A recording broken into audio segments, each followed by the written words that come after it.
हम दो बातों का जिक्र खास तौर से आपके साथ करना चाहते हैं क्योंकि यह हर कोई जानता है कि किसानों की खुदकुशी दिल्ली की सीमा पर हो रही है। दिल्ली की सीमा पर किसानों के आंदोलन की खुशबू अगर उनके गांव तक पहुंचती है तो वह त्रासदी में बदलती है और खुदकुशी वहां भी हो जाती है। 67 किसानों की मौत हो चली है। आप उनको शहीद कह लीजिए या फिर सीधे सीधे कहिए कि उनके नाम डेथ वारंट इस आंदोलन के बाद निकलता चला गया और सरकार ने अपनी आंखें मूंद ली, कानों पे उंगलियां रख ली, जू तक उसे नहीं रेंग रही है। जो इस बात का जिक्र करते हैं कि कितने किसान कहां से कैसे पहुंचे, उसकी पूरी फहरिस्त हमारे पास है क्योंकि आज जो जो सच हम आपको बताने वाले हैं उसमें किसानों क्या, इस देश के किसी भी व्यक्ति का भरोसा कैसे जागेगा, यह आप जरूर सोचिएगा। लेकिन शुरुआत में जो किसान इस आंदोलन को करते करते थक गए, निराश हो गए, खुदकुशी कर बैठे, उनकी मौत हो गई, उनमें तादाद अगर देखिएगा तो पंजाब के लगभग 59 किसान हैं, हरियाणा के 7 किसान हैं, मध्य प्रदेश का 1 किसान है और अगर जिलेवार देखना शुरू कीजिएगा, बरनाला के 5 किसान, भटिंडा के 7 किसान, मनसा के 5 किसान, लुधियाना के 3 किसान, मोगा के 3 किसान, अमृतसर के 3 किसान, संगरूर के 5 किसान, फतेहगढ़ साहिब के 3 किसान, पटियाला के 7 किसान, सिरसा हरियाणा में आता 1 किसान, हिसार 1 किसान, सोनीपत 1 किसान, जिंद 1 किसान, ये सभी हरियाणा में आते हैं। मोहाली के 2 किसान, होशियारपुर के 4 किसान, गुरदासपुर के 1 किसान, फतेहाबाद का 1 किसान, रोहतक यह भी हरियाणा में आता है 1 किसान, फजल का 2 किसान। यह पूरी फरिस्त है, जिले दर जिले। मध्य प्रदेश के 1 किसान की भी मौत हुई, जालंधर के भी 1 और मुक्तसर के भी 5 किसानों की मौत हुई, फिरोजपुर का भी 1 किसान मरा। यह एक फरिस्त है। इतनी बड़ी तादाद में किसी आंदोलन में लोग मर रहे हैं और सरकार ने अपनी आंखों पर पर्दा ढक लिया है। क्या यह हो सकता है? हमको लगता है इससे भी ज्यादा क्रूर स्थिति इस देश की सरकार को चलाने को लेकर खुद सरकार ही रच रही है। हम पहली शुरुआत करते हैं उस पहले दिन से जब 2014 में जब सरकार बनी थी और पहली कैबिनेट की बैठक, याद कीजिए 26-27 मई का दिन, उस समय जब पहली कैबिनेट बैठक हुई थी तो उससे पहले बड़ा शोर था ब्लैक मनी को लेकर। ब्लैक मनी के शोर तले का सच क्या है? उस समय मनमोहन सिंह सरकार पर आरोप लगते थे, आरोप लगने भी चाहिए थे क्योंकि मनमोहन सिंह सरकार भी बहुत सारी चीजों को सामने ला नहीं पा रही थी। और अगर आप उस पीरियड में चले जाइएगा तो उस समय आपके सामने कुछ डाटा नजर आएंगे। 2000 में या 8 में याद कीजिए, विंचस्टाइन पेपर सामने आया था, कहा गया था कि भारत के बड़े लोगों के नाम उस पेपर में हैं लेकिन कांग्रेस सरकार छुपा रही है। 2008 का जिक्र हम आपसे कर रहे हैं। उसके बाद याद कीजिए 2010 में विकिलीक्स, फिर कहा गया मनमोहन सरकार छुपा रही है। 2013 में ऑफशोर पेपर्स आए, फिर कहा मनमोहन सरकार छुपा रही है। उससे पहले 2011 में एचएसबीसी पेपर आए, फिर कहा गया ब्लैक रैकेटियर्स, मनी वालों को सरकार छुपाती है। बीजेपी ने शोर मचाया, सरकार बीजेपी की आई। इस दौर में जिनका नाम हमने लिया, उस दौर के किसी भी ब्लैक मनी वाले का नाम सरकार सामने नहीं रख पाई, आज तक नहीं रख पाई है। लेकिन उसके बाद क्या हुआ? 2014 में लग्जमबर्ग पेपर्स, 2015 में स्विस पेपर्स, स्विस लीक्स इसको कहा जाता है, और 2017 में पैराडाइज पेपर। ये सारी चीजें ब्लैक मनी को लेकर फर्स्ट डे आपने एसआईटी बना दी थी जब कैबिनेट की बैठक हुई थी, लेकिन उसके बाद 6 बरस गुजर गए, खामोशी बरती हुई है। इस देश के भीतर में करप्शन को लेकर जन लोकपाल का जिक्र हुआ। जन लोकपाल की नियुक्ति केंद्र सरकार अपने ऊपर निगरानी के लिए नहीं कर सकी। लेकिन हमें लगता है कि आज जरा इस बात को समझिए कि सरकार जनता को लेकर ही कितनी क्रूर हो सकती है। और उसमें हम आज जिक्र बहुत दूर का नहीं करेंगे। आप लोग हर दिन जिस बात को भोगते हैं वह है गाड़ी, डीजल, पेट्रोल। किसानी में भी डीजल की मात्रा लगती है। और आज जब हम आपसे बात कर रहे हैं, सबसे ज्यादा पेट्रोल की कीमत मध्य प्रदेश में है। अगर आप भोपाल, इंदौर देखिएगा तो पेट्रोल वहां पर 93 रुपीज लीटर है। राजस्थान में 92 रुपीज लीटर है, 92 प्लस सम पैसा। मुंबई में 91 रुपीज प्लस सम पैसा पेट्रोल का कीमत हम बता रहे हैं आपको। चेन्नई में 88 रुपए 60 पैसे, दिल्ली में 85 रुपए 11 पैसे। यह पेट्रोल की कीमत है। डीजल की कीमत भी 80 पार हर जगह है। अगर वो मध्य प्रदेश में 83 रुपए 50 पैसे है, राजस्थान में 84 रुपए 33 पैसे है, मुंबई में 82 रुपए 60 पैसे है, चेन्नई में 80 रुपए 20 पैसे है, दिल्ली में 75 रुपए 80 पैसे। ये सारी परिस्थितियां क्या बतलाती है? आप कहेंगे पेट्रोल डीजल की कीमत बढ़ गई है, सवाल ये नहीं है। आज जरा इसको समझने की कोशिश कीजिए कि सरकार की संवेदनशीलता जब जनता के साथ ही नहीं है, देश के नागरिकों के साथ ही नहीं है, और उसको अपने सिस्टम को चलाए रखने के लिए पैसा चाहिए और यह पैसा जनता से ही उसे लेना है, तो आप क्या करेंगे या आप क्या कर सकते हैं? इसीलिए हमने कहा यह चुनावी स्टंट क्यों है, जरा समझने की कोशिश कीजिए। जब लॉकडाउन का पीरियड था, जिस वक्त सबसे कम गाड़ियां इस देश में चल रही थी, हम आप भी घर से बाहर नहीं निकल पा रहे थे, इस देश के भीतर में गाड़ियां ऐसी ठप थी कि प्रवासी मजदूरों को पैदल जाना पड़ा, कुछ साइकिल से चले गए, कुछ ठेले से चले गए, गाड़ियां नहीं चल रही थी। लेकिन उस पीरियड में भी सरकार के पास एक्साइज ड्यूटी पेट्रोल डीजल की ज्यादा आ गई। अब आप कल्पना कर रहे हैं, एक तरफ पेट्रोल डीजल की खपत कम हो रही है, दूसरी तरफ उससे एक्साइज इतना बढ़ा दिया गया कि वो बढ़ते बढ़ते उस कीमत से ज्यादा वसूली करने लगा। जब यह देश चल रहा था, 2019-20 में चल रहा था, 2020-21 में ठहरा हुआ था। आंकड़े देखिए, तब आप समझ पाएंगे। अप्रैल से नवंबर तक सरकार को जो एक्साइज ड्यूटी से कमाई हुई वह 1,96,000 करोड़ की है। 1,96,000 करोड़ एक्साइज ड्यूटी से पेट्रोल डीजल में सरकार की कमाई हो गई। ठीक इसी पीरियड में जब पिछले बरस चले जाइएगा, 2019 के अप्रैल से नवंबर के बीच में, जब इस देश में सब कुछ चल रहा था, तब एक्साइज से कमाई 1,32,000 करोड़ की थी, यानी 64,000 करोड़ से ज्यादा की कमाई इस दौर में हो गई। अब इसका दूसरा हिस्सा आइए, तो पेट्रोल डीजल में एक्साइज कितना बढ़ गया और पेट्रोल डीजल की खपत कितनी हो रही थी, यह भी समझने की जरूरत है। अप्रैल से नवंबर तक जो खपत हो रही थी पेट्रोल डीजल की, वह कुल मिला के 6,23,00,000 टन यह खपत थी पूरी अप्रैल से नवंबर तक की, पेट्रोल डीजल दोनों मिला के 6,23,00,000 टन। और पिछले साल ठीक इसी पीरियड में, इस अप्रैल से नवंबर के बीच में, खपत थी 7,58,00,000 टन, यानी लगभग 1,35,00,000 टन खपत कम हुई 2020 अप्रैल से नवंबर तक के बीच में। लेकिन एक्साइज ड्यूटी इतनी बढ़ा दी गई। एक्साइज ड्यूटी बढ़ने का मतलब बहुत साफ है कि आपको पेट्रोल डीजल महंगा मिलेगा। जो पेट्रोल की गाड़ी चलाते हैं वो समझ लें कि दरअसल इस अप्रैल से नवंबर के बीच में 1,74,00,000 टन पेट्रोल बिका है, और इसी पीरियड में पिछले साल लगभग 2,04,00,000 टन पेट्रोल बिका है, यानी 30 लाख टन पेट्रोल कम बिका इस पीरियड में। लेकिन एक्साइज की वसूली लगभग 48% बढ़ा दी गई इसी दौर में। जो डीजल था, जो ट्रैक्टर चलता है, जो खेत में फसलों में करने के लिए जो सिंचाई व्यवस्था हम लोग ट्यूबवेल लगाते हैं, वहां पर भी डीजल डालना पड़ता है, उसकी खपत भी लगभग 4,50,00,000 टन की बिक्री हुई इस साल, और पिछले साल वो बिक्री हुई थी 5,54,00,000 टन की, यानी उसमें भी लगभग 1 करोड़ टन से ज्यादा पिछले साल हुआ था। लेकिन एक्साइज ड्यूटी इस बार बढ़ गई।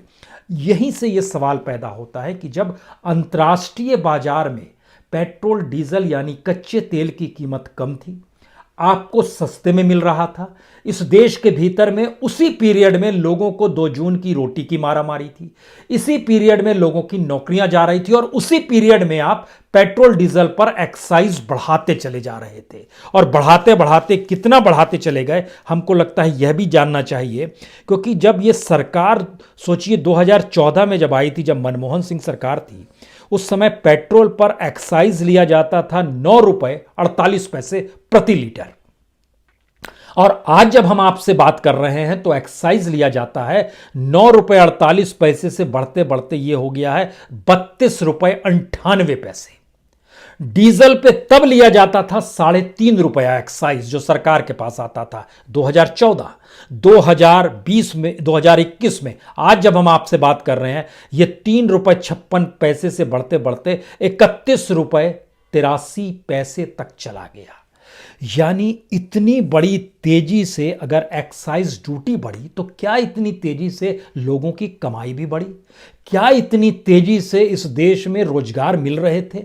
उसमें क्या उसी रूप में सरप्लस पैसा बोनस के तौर पर मिलता था कर्मचारियों को या मजदूरों को? संयोग ऐसा है कि एक तरफ इस दौर में पेट्रोल डीजल के भीतर में लगभग 10 गुने से ज्यादा की बढ़ोतरी हो रही थी एक्साइज की, और इसी दौर में पैसा कमाने का जो शहर और गांव दोनों का जो औसत निकाला जाता है वह लगभग 0.75% कम हुआ।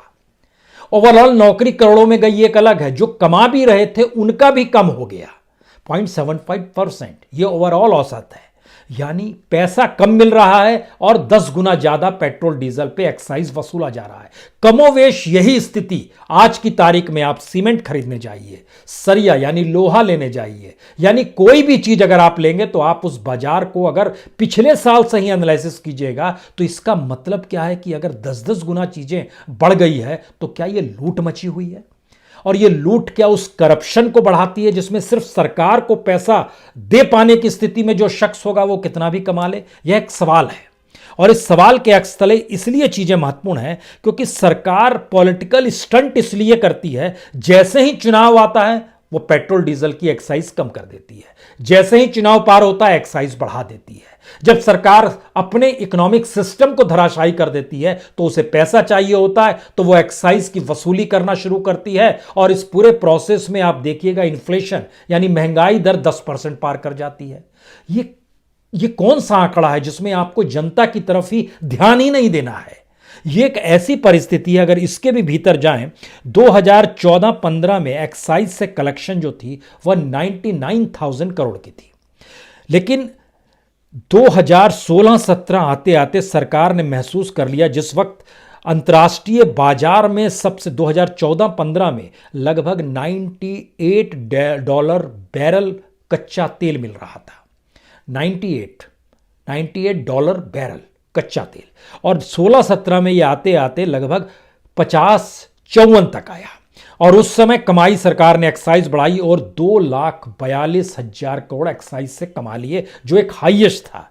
इलेक्शन का वक्त आया तो कुछ कम कर दिया। इलेक्शन के वक्त का मतलब है लोकसभा के इलेक्शन आए, तब थोड़ा सा कम किया तो सरकार को एक्साइज में कमाई हुई फिर भी 2,39,000 करोड़, लेकिन जैसे ही इलेक्शन बीता वैसे ही ₹2 एक्साइज फिर बढ़ा दिए गए।